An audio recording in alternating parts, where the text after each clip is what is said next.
أشرقت نفسي بنور من فؤادي حينما رددت يا رب العباد.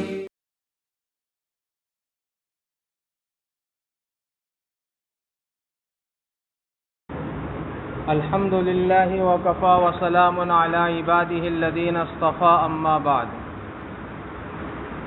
کل جو ہے زکوٰۃ کا بیان ہوا تھا، تو یہ کہا جا سکتا ہے کہ زکوٰۃ فرض ہے اور صدقہ فطر واجب ہے. تو اس صدقہ جو فرض ہے اس کے بعد اب بیان ہو رہا ہے ایسے صدقے کا جو واجب ہے.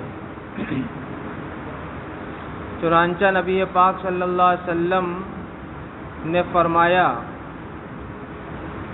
کہ فطر کی زکوٰۃ آزاد یا غلام، مرد یا عورت، تمام مسلمانوں پر 1 سا کھجور یا جو فرض کی گئی ہے. تو یہ جو صدقہ فطر ہے، صدقہ فطر کہتے کس کو ہیں؟ فطر کے معنی آتے ہیں عید کے. فطر کے معنی جیسے صوم کے معنی آتے ہیں روزے کے نا، ایسے ہی فطر کے معنی عید کے آتے ہیں. آپ نے دیکھا ہوگا کہ بولا جاتا ہے عربی میں عید الفطر. تو یہ جو فطر ہے، فطر کے معنی ناشتے کے بھی آتے ہیں. آدمی عید کے دن 1 مہینے کے بعد جا کر ناشتہ کرتا ہے. 1 مہینے تک کہاں ناشتہ ہوتا ہے؟ تو اس وجہ سے جو ہے اس کو عید الفطر کہا جاتا ہے. اب یہ جو عید الفطر کے صبح جو ہے صادق کے وقت انسان کے اوپر ایک صدقہ واجب ہوتا ہے، تو اس صدقے کو صدقہ فطر کہتے ہیں. عید کو عید الفطر اور اس صدقے کو صدقہ فطر. اب یہ جو صدقہ فطر ہے یہ کس پر واجب ہوتا ہے؟ تو جو مسلمان اتنا مالدار ہے کہ اس پر زکوٰۃ واجب ہے، یا اس پر زکوٰۃ واجب نہیں ہے لیکن قرض اور ضروری سامان سے زائد اتنی قیمت کا مال یا سامان اس کی ملکیت میں موجود ہے جس کی مالیت 52.5 تولہ چاندی کی قیمت کے برابر یا اس سے زیادہ ہو، تو اس پر عید الفطر کے دن صدقہ دینا واجب ہے، چاہے وہ تجارت کا مال ہو یا تجارت کا مال نہ ہو، چاہے اس پر سال گزر چکا ہو یا سال نہ گزرا ہو، اس کو صدقہ دینا ہے. یہی فرق ہے زکوٰۃ اور صدقہ فطر میں. زکوٰۃ کے لیے ضروری ہے کہ وہ سامان ایسا ہو جس کی قیمت بڑھتی ہو. جیسے پتھر رکھ لیا گھر میں آپ نے تو پتھر کی قیمت تھوڑی نہیں بڑھے گی. سونا رکھ لیا تو سونے کی قیمت ہر دن بڑھتی رہتی ہے. مال نامی اس کو بولتے ہیں. تو ایسا مال جو بڑھتا رہتا ہو زکوٰۃ کے لیے شرط ہے. ایسے ہی زکوٰۃ کے لیے شرط ہے کہ جب 52.5 تولہ چاندی ہو جائے تو اس پر 1 سال گزرے، یا 7.5 تولہ سونا ہو تو اس پہ سال گزرے. لیکن صدقہ فطر کے لیے سال گزرنا ضروری نہیں ہے. مثال کے طور پہ کسی لڑکی کی شادی فرض کر لیجئے 2 مہینہ پہلے ہوئی، اب اس کے بعد جو ہے 7.5 تولہ سونا ہے، تو اب عید کی صبح کو اس پہ صدقہ فطر تو واجب ہو جائے گا لیکن جو ہے زکوٰۃ واجب نہیں ہوگی. ابھی 2 ہی مہینہ ہوا ہے، جب اس زیور پہ 1 سال گزر جائے گا تب زکوٰۃ واجب ہوگی. یعنی 10 مہینہ اور باقی ہے اس پر زکوٰۃ واجب ہونے پر. لیکن صدقہ فطر کے لیے ایسی کوئی شرط نہیں ہے. اس لیے جو ہے اس دن صبح کے وقت کسی کے پاس اگر 52.5 تولہ چاندی کے برابر پیسہ ہے یا کوئی سامان ہے اس کی ضرورت سے زائد، تو اس کے اوپر صدقہ فطر واجب ہو جاتا ہے. اور صدقہ فطر جو ہے یہ غلاموں پر بھی واجب ہوتا ہے اور نابالغ بچوں پر بھی واجب ہوتا ہے. بالغ بچوں پر تو ہے ہی ہے، بس فرق اتنا ہے کہ نابالغ بچوں کی طرف سے اس کے ماں باپ دیں گے. اصل تو ذمے باپ کے ہے، ماں کے ذمے نہیں ہے. بچوں کا صدقہ فطر ادا کرنا ماں کے ذمے نہیں ہے، باپ کے ذمے ہے. یہ الگ بات ہے کہ اگر بیوی مالدار ہے تو بیوی کے اوپر اپنا صدقہ فطر دینا واجب ہے، شوہر پر واجب نہیں ہے۔ اور صدقہ فطر ہر اس شخص پر اپنی طرف سے اور زیر کفالت نابالغ اولاد کی طرف سے لازم ہوتا ہے، اور یہ عید الفطر کے دن یکم شوال کی صبح صادق کے وقت واجب ہوتا ہے۔ البتہ صدقہ فطر کو پہلے بھی دیا جا سکتا ہے۔ زکوٰۃ اور صدقہ فطر یہ دو ایسے واجب و فرض ہیں کہ ان کو فرض اور واجب ہونے سے پہلے بھی دیا جا سکتا ہے۔ جیسے مثال کے طور پر کسی کے پاس 7.5 تولہ سونا ہے، ابھی اس پر 8 مہینے گزرے ہیں، 9 مہینے گزرے ہیں، اور یہ جو فرض ہوگا جب 12 مہینہ ہو جائے گا تب، لیکن یہ 3 مہینہ پہلے اگر زکوٰۃ دینا چاہے اپنے سونے و زیورات کی تو عورت دے سکتی ہے، حالانکہ فرض ہوگا اس دن۔ ایسے ہی صدقہ فطر یہ واجب تو ہوگا مسلمانوں پر کب؟ جب رمضان ختم ہو جائے گا اور صبح صادق ہو جائے گی یکم شوال کی، واجب اس وقت ہوگا۔ لیکن اگر کوئی ابھی دینا چاہے، واجب ہوگا 2 دن بعد، ابھی کوئی دینا چاہے تو دے سکتا ہے، یہ ایسا واجب ہے۔ اور ایسا کیوں کیا گیا؟ ایسا اس لیے کیا گیا کہ واجب ہونے سے پہلے ادا کر دے، کیونکہ اس میں غریبوں کا فائدہ ہے۔ جب آپ عید کی صبح کو دیں گے تو اس دن تو سب دکانیں بند رہیں گی، وہ اپنی ضرورت کیسے پوری کریں گے؟ اس لیے یہ کہا گیا ہے کہ ان کو پہلے ہی دے دیا جائے تاکہ وہ اپنی ضرورت پوری کر لیں۔ اور یہ جو صدقہ فطر ہے یہ حدیث میں آیا ہے کہ 4 چیزیں ہیں صدقہ فطر میں دینے کی، ایک ہے گیہوں، دوسرے ہے جو، تیسرے ہے کھجور اور چوتھے ہے کشمش۔ اب دیکھیے 4 چیزیں، ان 4 چیزوں میں صرف گیہوں ایک ایسی چیز ہے کہ جس کو 1.25 کلو کے برابر دینا ہے، باقی جو 3 چیز ہیں ان کو 3.5 کلو کے برابر دینا ہے، 3.5 کلو وزن کے برابر، یا تو وزن کر کے دیں 3.5 کلو کشمش، 3.5 کلو کھجور، 3.5 کلو جو، یا وزن کر کے دیں اتنا، اور یا جو ہے اس کی قیمت دیں۔ لیکن گیہوں کو وزن کر کے جو دینا ہے وہ 2.25 کلو۔ اس کی وجہ کیا ہے؟ اس کی وجہ یہ ہے کہ اس زمانے میں گیہوں بہت مہنگا تھا، تو گیہوں، آدھے گیہوں کی قیمت جو ہے اس کے برابر ہوتی تھی، 3.5 کلو جو کی جو قیمت ہوتی تھی وہ 2.25 کلو گیہوں کی قیمت برابر ہوتی تھی۔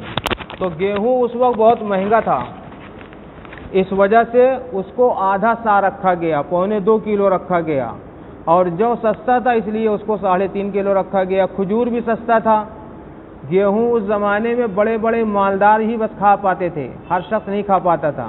اب معاملہ الٹا ہو گیا ہے، اب جو شاید سستی ہو گئی ہے یا برابر ہو، لیکن بہرحال مسئلہ تو وہی چلے گا جو پہلے طے ہو چکا ہے نبی کے زمانے میں اور صحابہ کے زمانے میں، لہذا گیہوں جو ہے کا وزن کم دیا جائے گا۔ البتہ ایک بات یاد رکھیے کہ جب بھی کبھی بھی صدقہ فطر پیسے کی شکل میں نکالا جائے گا تو اس کے لیے شرط یہ ہے کہ اس کی قیمت 2.25 کلو گیہوں سے کم نہیں ہونی چاہیے۔ اگر اس سے کم ہوگی تو کسی کا صدقہ فطر ادا نہیں ہوگا۔ جب پیسے سے نکالیں گے یا ان 4 چیزوں کو چھوڑ کے نکالیں گے، 4 چیزیں یاد کر لیجئے، گیہوں، جو، کھجور اور کشمش، اگر ان 4 چیزوں کو نکال لیں تو ان کا وزن کریں گے، ایک اس میں 2.25 کلو ہے، باقی 3 چیزیں 3.5 کلو ہیں۔ لیکن اگر کبھی پیسہ دیں گے تو آپ چاہیں تو جو کے حساب سے پیسہ دے دیں 3.5 کلو کا، چاہے کھجور، اور یہ سب جتنی بھی چیزیں ہیں متوسط درجے کا شمار ہوگا، کیونکہ کشمش بھی کئی ریٹ کی آتی ہیں، جو بھی کئی ریٹ کا آتا ہے، کھجور بھی کئی ریٹ کا آتا ہے، تو جو درمیانی ریٹ ہوگا اس کو کاؤنٹ کیا جائے گا۔ اور اگر آپ کسی فقیر کو، غریب کو صدقہ فطر میں پیسہ دینا چاہتے ہیں تو اس پیسے کی مقدار کبھی بھی کسی بھی زمانے میں 2.25 کلو گیہوں سے کم نہیں ہونا چاہیے۔ تو جو مسئلہ لوگ پوچھتے ہیں صدقہ فطر کتنا ہے، تو ہم دوسری جگہ کی بات نہیں بتا سکتے، اپنے انڈیا کی بات یہ ہے کہ سارے مولوی بتاتے ہیں وہی مقدار جس سے کم صدقہ فطر نہیں ہوتا۔ سمجھ میں آئی بات؟ تو لوگ بڑا خوش ہو جاتے ہیں کہ مفتی صاحب نے بتایا 60 روپیہ، 50 روپیہ، سمجھے، 70 روپیہ۔ تو یہ جو بتایا جاتا ہے یہ سب سے کم ریٹ ہے۔ اس کا یہ مطلب نہیں ہے کہ بس اتنا ہی دینا ہے، اس کا مطلب یہ ہوتا ہے کہ اس سے کم نہیں دے سکتے۔ اس کا مطلب کیا ہوتا ہے کہ اس سے کم نہیں دے سکتے، اس سے زیادہ آپ جتنا چاہیں دیں، چاہے کشمش کے حساب سے نکالیے، چاہے کھجور کے حساب سے نکالیے۔ تو جو صدقہ فطر کی مقدار بتائی جاتی ہے نا، وہ یہی بتائی جاتی ہے کہ اس سے کم نہیں دے سکتے۔ تو یہ یاد رکھنا چاہیے۔ اور ہم نے کسی جگہ پڑھا تھا کہ سب سے اچھا صدقہ فطر تو یہ ہے کہ جس گھر میں آدمی دے، اگر دینے والے کی حیثیت ہے تو اتنا دے دے کہ اس کی عید ٹھیک ٹھاک ہو جائے، مطلب سیوئی خرید لے، چینی خرید لے اور جو ہے سیوئی بنا لے، وہ میاں بیوی اگر اس کی اولاد ہے تو ان کے بچے سب کھا لیں۔ صدقہ فطر جو رکھا گیا ہے تو اس کی دو بڑی وجہ ہے۔ ایک وجہ تو یہ ہے کہ رمضان کا جو ہم لوگ روزہ رکھتے ہیں نا، تو رمضان کے روزے میں اگر کوئی کمی ہے تو صدقہ فطر نکالنے کی وجہ سے وہ کمی دور ہو جائے گی۔ جیسے ہر فرض نماز سے پہلے یا بعد میں اللہ تعالیٰ کی طرف سے حضرت رسول پاک صلی اللہ علیہ وسلم نے کچھ سنتیں جو ہے مقرر کی ہیں۔ فجر سے پہلے 2 رکعت ہے، ظہر سے پہلے 4 رکعت اور ظہر کے بعد 2 رکعت سنت، 2 رکعت نفل۔ مغرب سے پہلے نہیں ہے تو مغرب کے بعد ہے، عصر کے بعد نہیں ہے تو عصر سے پہلے ہے، اور ظہر میں پہلے اور بعد دونوں ہے، عشاء میں بھی پہلے اور بعد دونوں ہے۔ تو یہ جو رکھا گیا ہے علماء بتاتے ہیں یہ اس لیے رکھا گیا ہے تاکہ جو ہے فرائض میں اگر کوئی کمی ہے تو ان سنت اور نوافل کے ذریعے سے وہ پوری ہو جائیں۔ ایسے ہی ہمارے روزے، تراویح، سحری، رمضان کی عبادت، لیلۃ القدر میں جاگنے والی عبادت وغیرہ میں اگر کوئی کمی ہے تو جیب سے کچھ پیسہ جب نکال کے اللہ کے نام پر دیں گے تو وہ کمی اس سے ختم ہو جائے گی۔ تو گویا صدقہ فطر تکمیل رمضان کے لیے ہے، یا یوں کہہ لیجیے طہارت رمضان کے لیے ہے۔ رمضان کی کوئی کمی بیشی ہے تو وہ اس سے پوری ہو جائے گی۔ تو تکمیل رمضان اور طہارت رمضان کے لیے ہے، ایک وجہ تو یہ ہے۔ اور دوسری بڑی وجہ یہ ہے کہ مالداروں کے گھروں میں عید کی خوشی نظر آتی ہے، ان کے بچے کپڑے سلواتے ہیں، چپلیں لیتے ہیں نئی نئی، اور پھر وہ باہر نکلتے ہیں، اور اگر کسی کا گھر ہے تو وہاں کچھ بن رہا ہے تو اس پڑوسی کے گھر میں خوشبو جاتی ہے۔ تو اللہ تعالیٰ نے یہ چاہا کہ ہمارے مالدار بندے جس طریقے سے عید بنا رہے ہیں، ایسے ہی ہمارے وہ بندے جن کو میں نے کسی مصلحت کی وجہ سے مالدار نہیں بنایا ہے، ان مالداروں کے پیسے سے ان کے گھر میں بھی کیا ہو جائے، عید کی خوشی نظر آ جائے، عید کی خوشی نظر آ جائے۔ اس لیے صدقہ فطر کی مقدار کو بڑھانا چاہیے۔ صدقہ فطر کی جو مقدار ہم لوگ ادا کرتے ہیں یہ مقدار تو آخری سرحد ہے، اس سے بڑھ کر ہمیں اور آپ کو کوشش کرنا چاہیے۔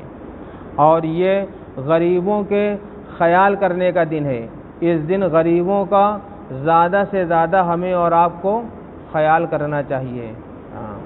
اور اسی سلسلے میں ایک بڑی اہم بات یہ ہے کہ اپنے بچوں کو مالدار لوگ یہ سمجھائیں اور بجھائیں کہ بھائی راستے میں نہ کھایا پیا کرو۔ جو سڑک کے کنارے کھاتے پیتے ہیں، آئس کریم کھاتے ہیں، چاٹ کھاتے ہیں اور بھی بہت سی چیزیں کھاتے ہیں، تو جن بچوں کے پاس پیسہ نہیں ہے ان کا دل دکھتا ہے۔ سمجھ میں آئی بات؟ نبی پاک صلی اللہ علیہ وسلم کے بارے میں آتا ہے کہ ایک مرتبہ عید کی نماز پڑھنے کے لیے جا رہے تھے تو ایک بچے کو بڑا اداس دیکھا، بہت اداس دیکھا۔ تو آپ صلی اللہ علیہ وسلم اس کے قریب گئے، اس سے پوچھا تو اس نے بتایا کہ میرے ابا نہیں ہیں، اس لیے میں عید میں ایسے ہی ہوں۔ تو آپ صلی اللہ علیہ وسلم نے اس کو اپنی گود میں لیا، اپنے کندھے پہ بیٹھایا اور کہا کہ کیا تم کو یہ پسند ہے کہ میں تمہارا ابا ہوں؟ سمجھے آپ، بڑے لاڈ سے۔ پھر حضرت عائشہ کے پاس لے گئے، حضرت عائشہ نے کہا کہ یہ تمہارا بیٹا ہے۔ حضرت عائشہ کے کوئی اولاد نہیں تھی۔ تو بہرحال آپ صلی اللہ علیہ وسلم نے اس سے پیار کیا، محبت کیا۔ تو امیروں کو چاہیے کہ غریبوں کا خیال کریں، امیری کے گھمنڈ میں نہ رہیں۔ یہ تو اللہ کی تقسیم ہے، وہ اپنی تقسیم جب چاہے ختم کر دے۔ جس کو اس نے دیا ہے وہی اس سے لینے پر بھی قادر ہے۔ اس لیے جو ہے ہر وہ مال جس میں غریبوں کا خیال کیا جائے گا، انشاءاللہ اس مال میں کیا ہوگی؟ خیر و برکت ہوگی۔ اور کل آپ نے سنا تھا یہ بات کہ جس مال کے اندر زکوٰۃ کا مال ملا ہوگا، مان لیجئے کہ آپ کے پاس 1,00,000 روپیہ ہے، اس میں 2,500 زکوٰۃ بن رہی ہے، تو اس 1,00,000 روپے کے ساتھ 2,500 زکوٰۃ کا مال جب تک پڑا رہے گا تب تک اس 1,00,000 روپے کو خطرہ ہمیشہ رہے گا، کچھ بھی ہو سکتا ہے کبھی بھی۔ اس لیے نبی پاک صلی اللہ علیہ وسلم نے فرمایا کہ زکوٰۃ کا پیسہ الگ کر دو۔ جب وہ 2,500 نکل جائے گا تو 97,500 جو اب بچا ہے 97,500 تو وہ محفوظ ہو جائے گا۔ یہ اللہ کا وعدہ ہے اور اللہ کا وعدہ سچا ہے۔ یہاں پہ تو لوگ ٹیکس وصول کرنے کے بعد بھی چھاپا مار سکتے ہیں، لیکن اللہ تعالیٰ بڑے سچے ہیں اپنے وعدے میں اور اپنی بات میں۔ اگر کسی نے زکوٰۃ ادا کر دیا تو اس کا مال محفوظ ہے۔ یہ اللہ کا وعدہ ہے، نبی کا وعدہ ہے، اس میں کوئی جھوٹ نہیں ہو سکتا۔ اسی لیے جو ہے آپ حضرات جو ہے اپنے مال میں ضرور غریبوں کا، یتیموں کا، مسکینوں کا، خاص طور پہ اپنے غریب رشتہ داروں کا ضرور خیال رکھیں، اور عید کے دن ان کا خاص خیال رکھیں۔ بلکہ بہتر یہ ہے کہ عید سے 1 دن 2 دن پہلے ہی ان سے ملاقات کر لیں، تاکہ ان کے عید کے سامان میں اگر کوئی کمی ہو تو وہ پوری کر لیں۔ اللہ تعالی ہمیں آپ کو عمل کی توفیق عطا فرمائے۔ اشرقت نفسي بنور من فؤادي حينما رددت يا رب العباد وانتشت روحي وصار الدمع يجري يا إلهي خذ بقلبي للرشاد